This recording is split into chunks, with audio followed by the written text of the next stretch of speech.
DSM-5 Diagnostic Criteria 309.81, F43.10. Exposure to actual or threatened death, serious injury, or sexual violence in one, or more, of the following ways. 1. Directly experiencing the traumatic events. 2. Witnessing, in person, the events as it occurred to others. 3. Learning that the traumatic events occurred to a close family member or close friend. In cases of actual or threatened death of a family member or a friend, the events must have been violent or accidental. 4.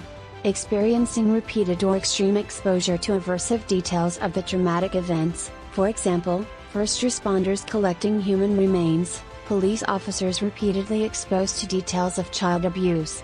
Note, Criterion A4 does not apply to exposure through electronic media, television, movies, or pictures, unless this exposure is work-related.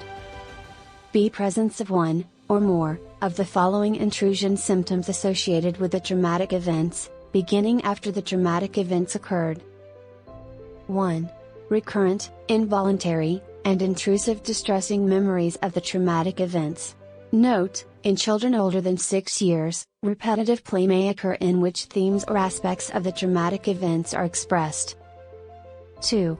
Recurrent distressing dreams in which the content and/or affect of the dream are related to the traumatic events. Note, in children, there may be frightening dreams without recognizable content. 3. Dissociative reactions, for example, flashbacks, in which the individual feels or acts as if the traumatic events were recurring. Such reactions may occur on a continuum, with the most extreme expression being a complete loss of awareness of present surroundings. Note, in children, trauma-specific reenactment may occur in play. 4. Intense or prolonged psychological distress at exposure to internal or external cues that symbolize or resemble an aspect of the traumatic events. 5. Marked physiological reactions to internal or external cues that symbolize or resemble an aspect of the traumatic event. C. Persistent avoidance of stimuli associated with the traumatic events, beginning after the traumatic events occurred, as evidenced by one or both of the following. 1. Avoidance of or efforts to avoid distressing memories, thoughts, or feelings about or closely associated with the traumatic events. 2.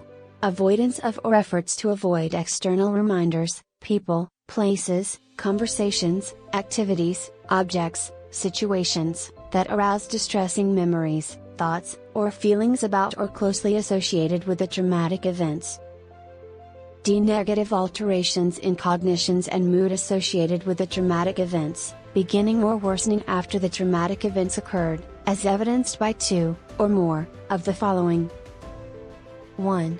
Inability to remember an important aspect of the traumatic events, typically due to dissociative amnesia and not to other factors such as head injury, alcohol, or drugs. 2. Persistent and exaggerated negative beliefs or expectations about oneself, others, or the world. For example, I am bad. No one can be trusted, the world is completely dangerous. My whole nervous system is permanently ruined. 3. Persistent, distorted cognitions about the cause or consequences of the traumatic events that lead the individual to blame himself/herself or others. 4. Persistent negative emotional state, for example, fear, horror, anger, guilt, or shame. 5. Markedly diminished interest or participation in significant activities. 6. Feelings of detachment or estrangement from others. 7. Persistent inability to experience positive emotions, for example, inability to experience happiness, satisfaction, or loving feelings.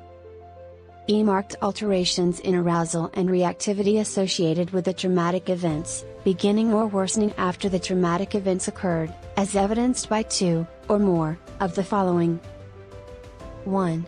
Irritable behavior and angry outbursts, with little or no provocation, typically expressed as verbal or physical aggression toward people or objects. 2. Reckless or self-destructive behavior. 3. Hypervigilance. 4. Exaggerated startle response. 5. Problems with concentration. 6.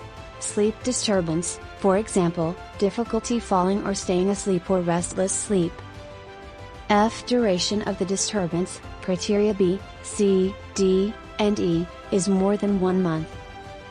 G. The disturbance causes clinically significant distress or impairment in social, occupational, or other important areas of functioning.